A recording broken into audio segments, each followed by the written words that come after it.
Graça e paz a todos, queridos amados irmãos e irmãs. Nós vamos, com a ajuda de Deus, dar continuidade no estudo do Evangelho segundo Mateus e nós vamos dar sequência, então, na leitura do capítulo 3, a partir do verso de número 11, onde está escrito assim: E eu, em verdade, vos batizo com água para o arrependimento, mas aquele que vem após mim é mais poderoso do que eu, cujas alparcas não sou digno de levar. Ele vos batizará com o Espírito Santo e com fogo. Então nós vemos aqui ainda João Batista proclamando o Santo Evangelho de Cristo para aquelas pessoas ali no Rio Jordão. E ele está prestes a finalizar então essa parte do seu discurso. E nós temos visto desde o princípio do capítulo 3, João Batista vai falar sobre o reino de Deus que está se aproximando, que está prestes a ser implantado em meio aos homens. Ele vai falar o meio pelo qual os homens poderão ter acesso a este reino, que é por intermédio do arrependimento dos pecados. Ele vai falar sobre a ira de Deus que está por ser derramada sobre a terra e do juízo de Deus que está por ser aplicado, né? O machado já está posto à raiz das árvores e que a maneira pela qual as árvores que simbolizavam as pessoas, né, poderiam ser poupadas deste juízo, seria por intermédio do fruto, não é? A árvore que produz o bom fruto será poupada e a árvore que não produz o bom fruto será cortada e lançada no fogo, que é o símbolo do juízo de Deus.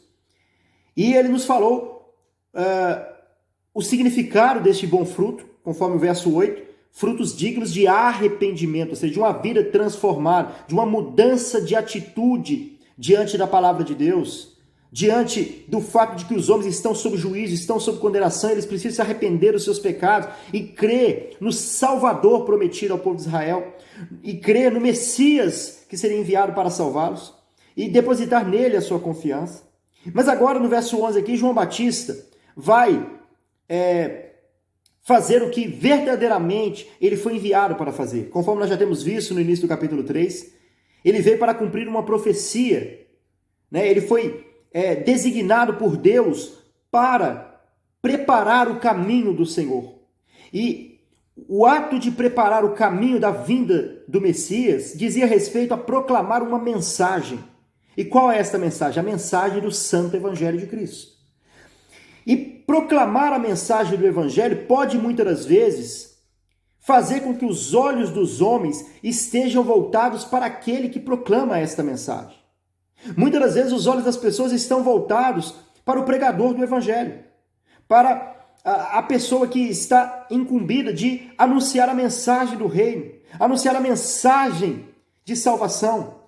E o poder de Deus que flui por intermédio desta mensagem, porque o apóstolo Paulo nos diz que o Evangelho é o poder de Deus para a salvação. Então o Espírito Santo de Deus convence o homem do pecado, da justiça e do juízo, e ele o faz por intermédio da mensagem do Evangelho. Então há poder na mensagem do Evangelho, mas este poder, ele não está no pregador do Evangelho. Este poder está na mensagem que está sendo proclamada. Então muitas das vezes os holofotes são lançados sobre o pregador. E como nós já temos meditado anteriormente no início do capítulo 3, muitas das vezes o que acontece é que o pregador do Evangelho, ele se vê como aquele homem que vem à frente para anunciar a vinda do rei. O rei ainda não veio, as pessoas estão aguardando que o rei se apresente, então vem um homem para proclamar a vinda do rei. E quando esse homem vem, todos os olhos são voltados para ele. E ele toca então a trombeta, ele anuncia, estejam atentos, mudem a vossa postura, calem-se, estejam com os olhos fitados agora nas portas que se abrirão. Por quê? Porque vem aí o rei vem aí. E os olhos dessas pessoas estão muitas vezes voltados para aquela pessoa que está proclamando. Mas o verdadeiro proclamador da vinda do rei, ele não mantém-se em primeira cena, ele não mantém-se diante dos holofotes, não.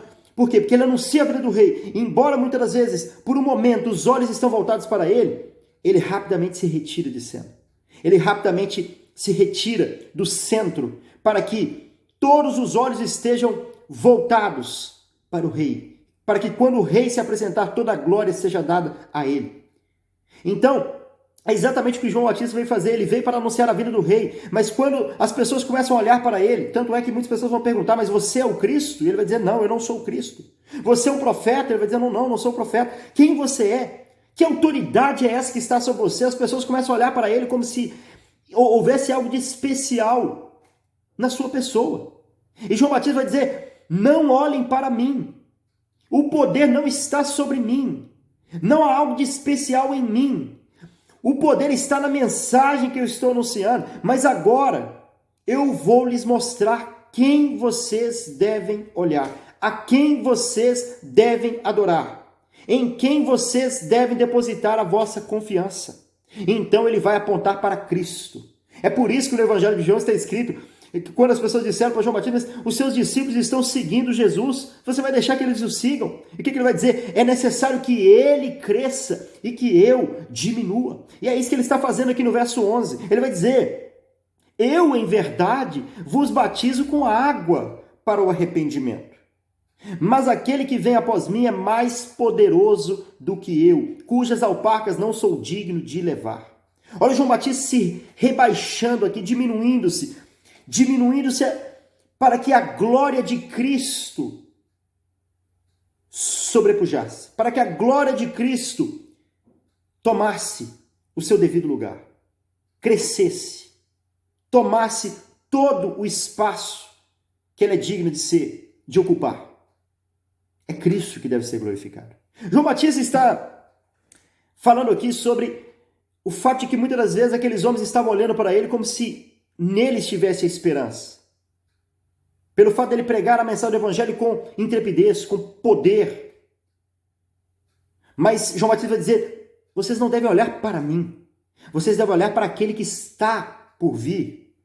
Por quê? Porque eu vos batizo com água para o arrependimento, mas aquele que vem após mim é mais poderoso que eu. João Batista não está aqui menosprezando o batismo do arrependimento, como muitas das pessoas costumam dizer. O batismo do arrependimento continua vigente na nova aliança. Nós vamos ver muito claramente o apóstolo Pedro, no dia de Pentecostes, ele vai proclamar àquelas pessoas ali, arrependam-se dos vossos pecados e sejam batizados. Né? Por quê? Porque o batismo era o símbolo da confissão pública da fé que eles estavam depositando no Salvador Cristo Jesus e do reconhecimento de que eles eram pecadores e dependentes de um Salvador. Ok? O que João está dizendo aqui é que o batismo como ritual, por si só, não possui um caráter salvífico. Não é a água do batismo que purifica o homem do seu pecado. Se não houver uma obra sobrenatural e espiritual acontecendo de dentro para fora, a água não tem poder para limpar o homem dos seus pecados. O que nos limpa dos nossos pecados é o sangue de Cristo derramado naquela cruz, e ele faz isso por intermédio da fé. Quando nós depositamos a nossa fé no sacrifício de Cristo, então nossos pecados são purificados. E nós passamos na água do batismo como símbolo da confissão pública da nossa fé e de que nós somos pecadores e dependentes de um Salvador. Então, João está dizendo aqui, eu vos batizo com água, ou seja, o ato que eu estou fazendo aqui é um ato simbólico. E sobretudo pelo fato de que Jesus ainda não havia morrido na cruz naquele momento ali. Ele está dizendo, vocês serão verdadeiramente purificados pelo sangue do Cordeiro, como ele mesmo vai dizer quando o Senhor Jesus passa na água do batismo, ele vai dizer, eis aqui o Cordeiro de Deus que tira o pecado do mundo. É este aqui que vai tirar o pecado do mundo. É o sangue deste Cordeiro derramado na cruz que vai tirar o pecado do mundo. A água é simplesmente esse símbolo exterior da obra interior que será operada pelo Espírito Santo por intermédio do sacrifício de Cristo e da sua obra na cruz. Então, João Batista não está menosprezando aqui o batismo do arrependimento, ele só está dizendo, apontando para a origem do poder que é aplicado por Deus para tirar pecado dos homens. Não está na água, está no sangue de Cristo, ok? Então ele vai dizer, eu vos batizo com água para o arrependimento. Mas aquele que vem após mim é mais poderoso do que eu. Ou seja, ele sim vai de maneira efetiva, de maneira eficiente, eficaz, poder vos libertar dos vossos pecados, poder vos purificar dos vossos pecados. Ele sim tem poder de cumprir de maneira definitiva e eficaz esta obra. Nenhum ritual religioso poderá fazer isso.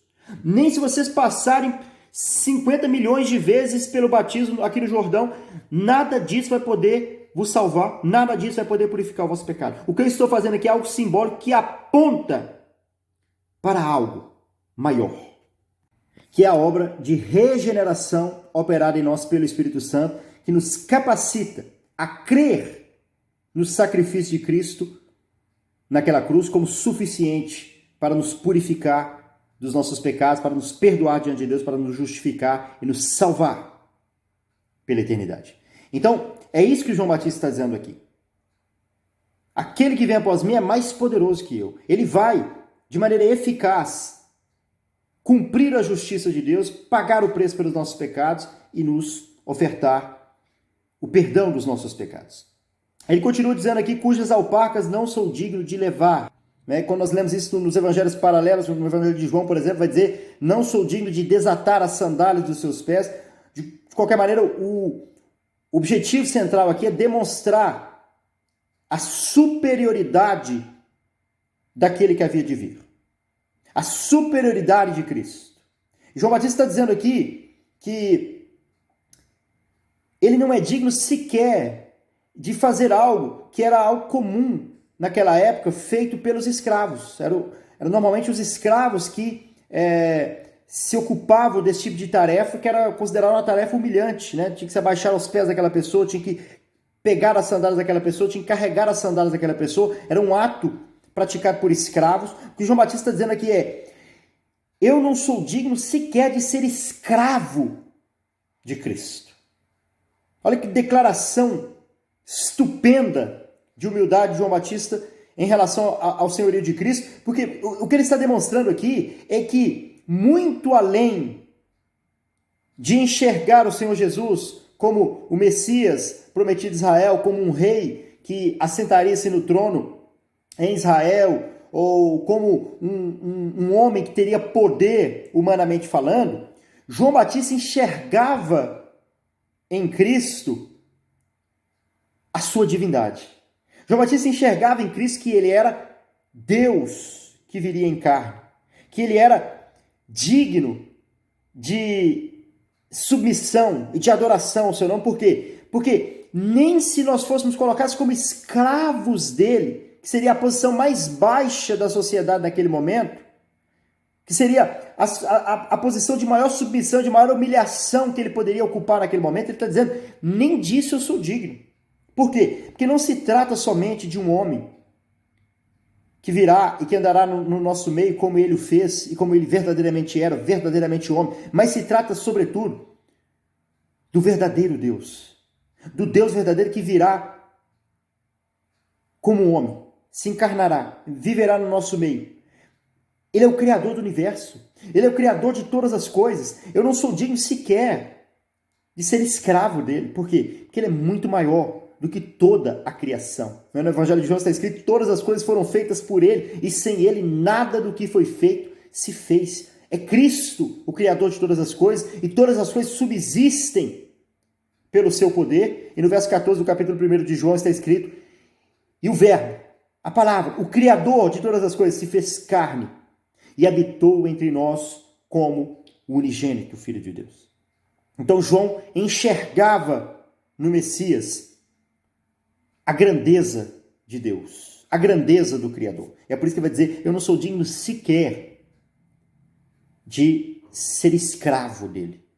Tão grandioso, tão poderoso, tão sublime ele é. E aí João vai falar de algo aqui que muitas das vezes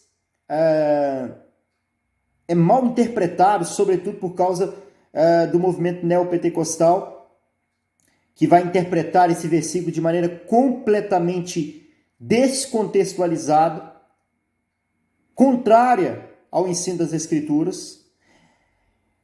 É a continuação aqui, no final do verso 11, ele diz, ele vos batizará com o Espírito Santo e com fogo. O neopentecostalismo, de maneira muito resumida, é um movimento que vai surgir no início do século XX, meados de 1904, 1906, e esse movimento ele vai apregoar a ideia de que os dons do Espírito que foram derramados na igreja primitiva, né, no primeiro século, ali, conforme narrado em Atos dos Apóstolos, sobretudo em Atos 2, no dia de Pentecostes, e até por isso eles vão se autodenominar o movimento pentecostal, né, eles vão criar uma ideia de que aquele derramado do Espírito deveria acontecer novamente nos mesmos moldes que ele aconteceu lá no dia de Pentecostes e no primeiro século da era cristã.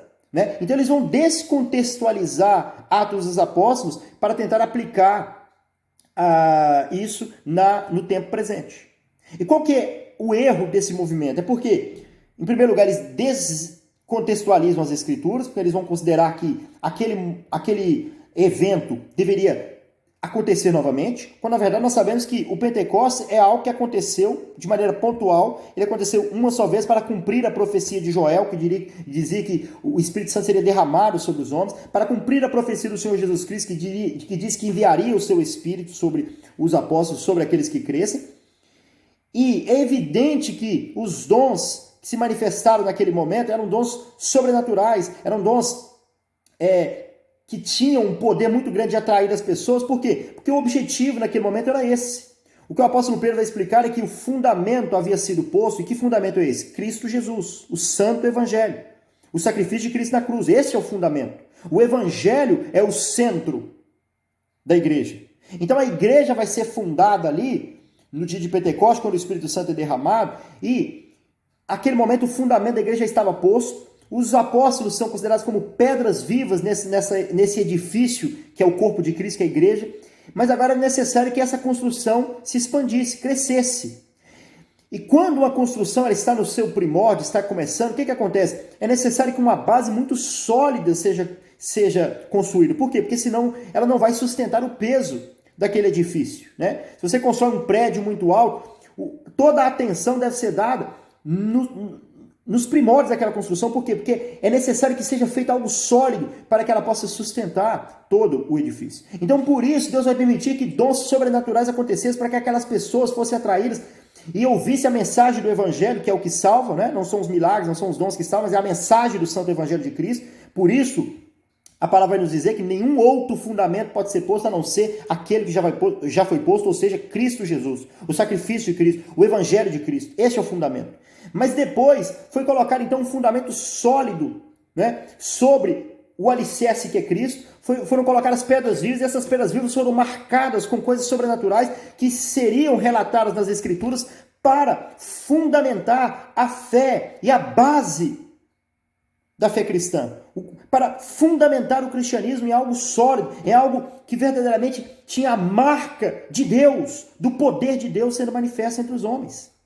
Então aquilo ali aconteceu com um objetivo muito específico, como o derramado da evidência de novas línguas, por exemplo, tinha um objetivo muito específico, que é aquelas pessoas que estavam ali ouvissem os apóstolos que eram galileus, e os discípulos ali que estavam no cenáculo, que eram galileus, falando na língua deles. Então eles foram atraídos para aquilo ali. E qual foi o resultado? Depois disso, Pedro vai anunciar o santo evangelho, dando a profecia verdadeira. E qual que é a profecia verdadeira? O anúncio do santo evangelho de Cristo foi proclamado ali, e mais de 3.000 almas creram naquele dia.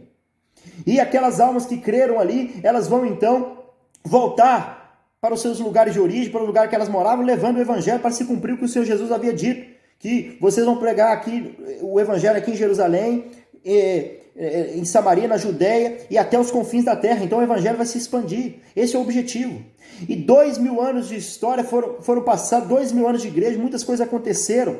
Mas dizer que agora um novo Pentecostes tem que acontecer para ser a manifestação de que verdadeiramente esse é o movimento cristão é desconsiderar toda a história da igreja. E pior, é um pensamento completamente ilógico. Por quê? Porque é tentar bater de novo os tubulões, o fundamento da igreja, que já está em um estágio quase final, que já está no seu estado de acabamento. Imaginemos uma casa, você começa a construir a casa.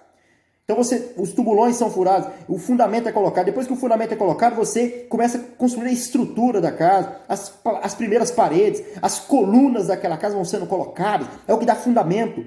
Depois as paredes vão subindo, depois você vai incrementando então outros andares, até chegar no ponto de colocar a cobertura, o telhado, a cobertura final ali. Depois vem os acabamentos, as janelas, as portas, e a casa vai sendo acabada por dentro, por fora, a pintura, até chegar no momento de falar, agora ela pode ser habitada, agora ela está no seu estado final. Né? A ideia de que depois de 2000 anos de história da igreja, em que o fundamento que havia sido posto, que é Cristo e o seu evangelho, e as colunas daquela casa que foram postas, as pedras vivas, que eram os apóstolos, e o anúncio do evangelho que vai acrescentar novas pedras nesse edifício, ao longo das eras, de maneira sobrenatural no primeiro século ali, por intermédio de dons muito evidentes, conforme narrado em Atos dos Apóstolos, de maneira sobrenatural no sentido do poder do evangelho ao longo de todas as eras, não com evidências de dons necessariamente, por quê? Porque o Espírito vai trabalhando de outras maneiras. Com o passar do tempo, heresias começam a surgir e que ameaçam o fundamento dessa igreja, que é o evangelho de Cristo, e começam então a tentar combater essa construção do edifício que é o corpo de Cristo, que é a igreja. E o que vai acontecer então?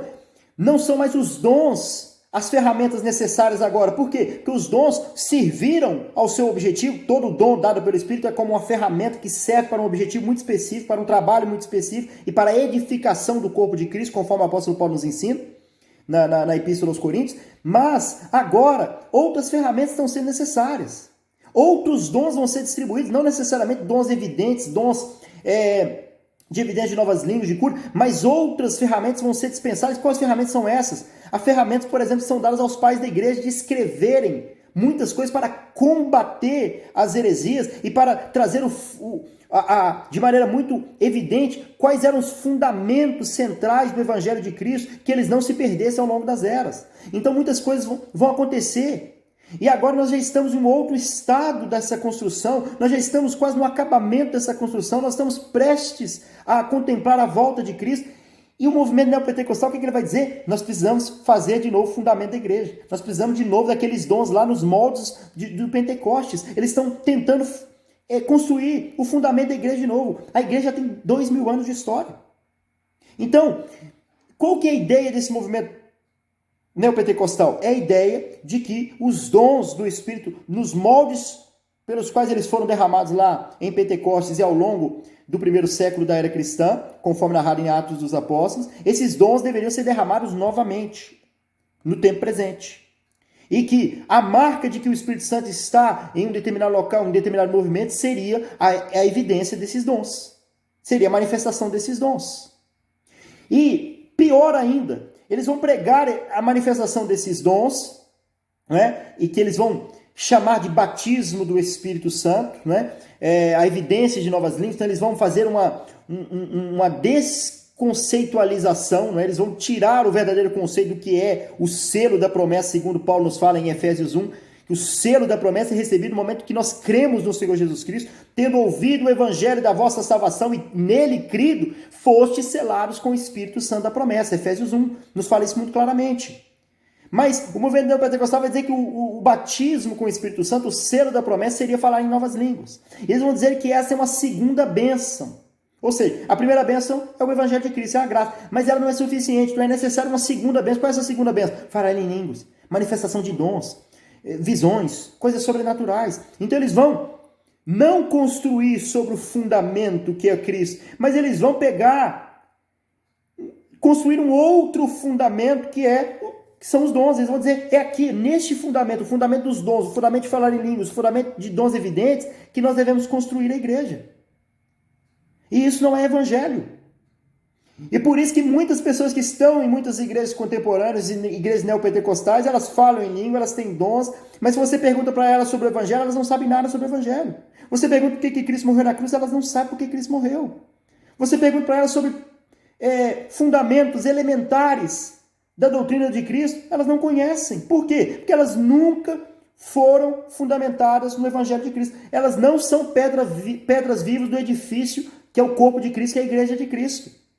Elas são pedras de uma outra construção, de um outro corpo que não é o corpo de Cristo, que é uma instituição religiosa, um movimento religioso que nega a história da igreja, nega que o que Deus começou a fazer em Pentecostes já está em outro estágio de construção, mas eles tentam fundar a igreja de novo, através do movimento que eles apregam como movimento pentecostal, mas que na verdade é um neopentecostalismo, que dá ênfase muito mais a dons, evidências, manifestações exteriores, curas, prosperidades, e abandona o evangelho de Cristo e diminui a glória de Cristo manifesta no evangelho a coisas temporais e mundanas. Então, eles, dentre muitas outras passagens da Escritura, uma das passagens mais distorcidas por esse movimento é essa passagem aqui, o final do verso 11, quando ele diz: ele vos batizará com o Espírito Santo e com fogo. O que o movimento neopentecostal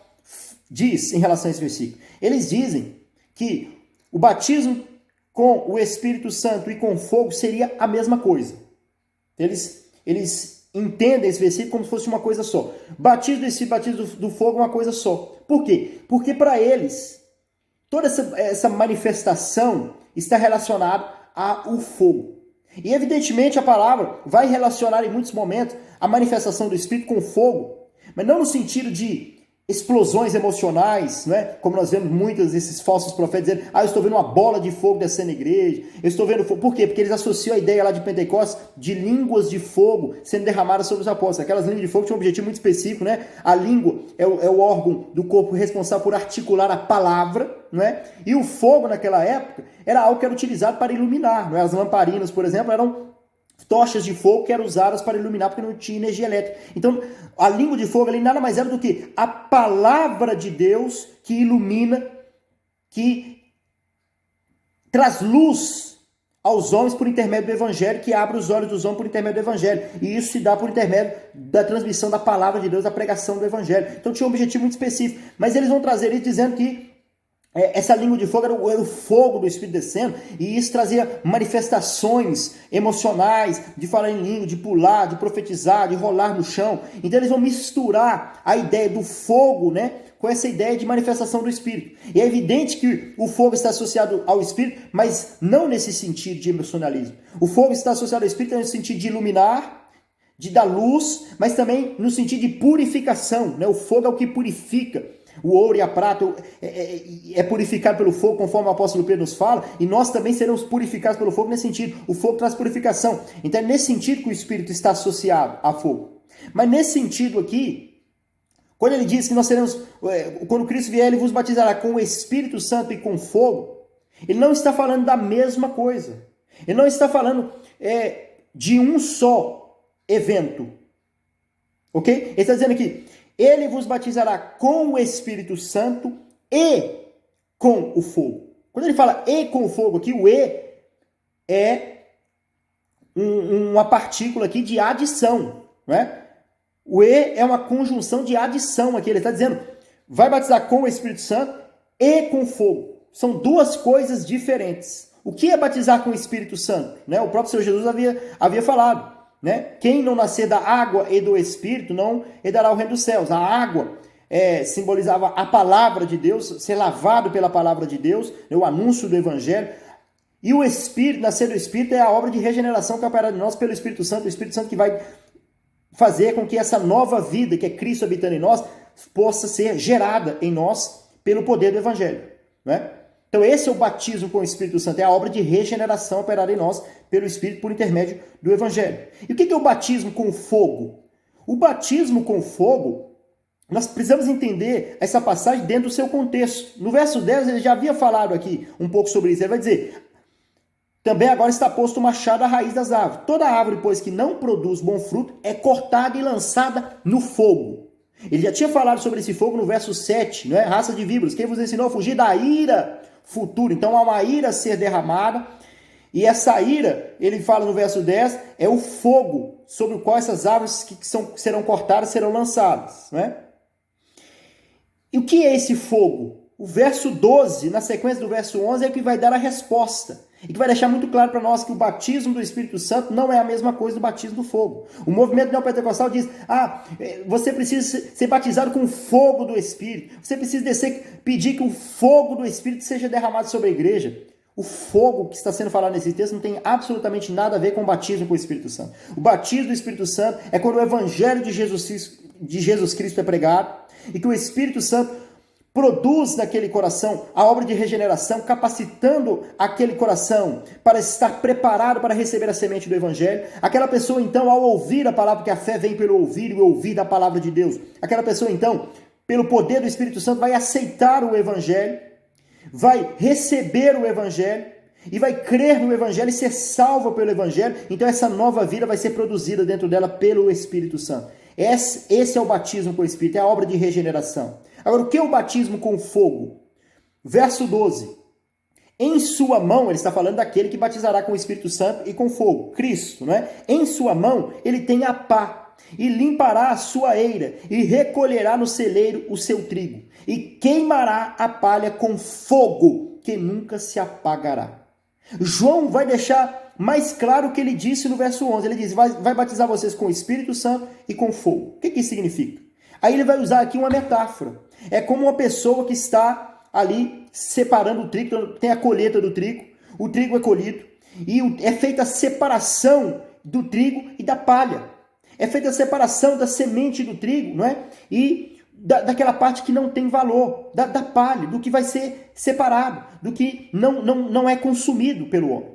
Né? O interesse está no trigo, está na semente do trigo. É do trigo que eu posso produzir a farinha, é do trigo que eu posso utilizar como alimento, mas aquela palha não tem valor. Então o que a pessoa que está naquela colheita vai fazer? Ele tem a pá na sua mão, ele limpará a sua eira, então ele vai fazer a separação ali entre o trigo e a palha. E o que ele vai fazer depois? Recolherá no celeiro o seu trigo. Então o que é trigo, ele vai separar e vai recolher e colocar no seu celeiro. Ou seja, no lugar de segurança, num abrigo seguro, ok? Mas a palha, o que ele vai fazer com a palha? E queimará a palha com fogo que nunca se apagará. Por quê? Porque não tem valor. João Batista está nada mais, ele não está fazendo nada mais do que clarear o que ele já disse no verso 10. Né? Cortará a árvore que não produz bom fruto e lançará ela no fogo. Ele vai dizer a mesma coisa aqui, vai pegar a palha, que não tem valor, que não produz fruto, e vai lançar no fogo. Mas o que é esse fogo aqui então? Do verso 11, né? Batizará com o Espírito Santo e com fogo. O fogo aqui é o juízo de Deus, é a ira de Deus, o fogo que nunca se apagará. É o juízo de Deus sobre os homens. Então aquele que virá, Jesus Cristo, esse é o anúncio de João, ele vos batizará com o Espírito Santo e com fogo. Ele tem a pá na sua mão. Ele vai separar o trigo. O que é o trigo? Aqueles que foram batizados com o Espírito. Aqueles que têm o selo da promessa, ou seja, o Espírito Santo habitando neles. E qual é a marca disso? Eles produzem bom fruto. E que fruto é esse? O fruto digno de arrependimento, de uma vida transformada pelo poder de Deus. É o fruto do Espírito de Gálatas 5:22. Ok? E quem será batizado com fogo?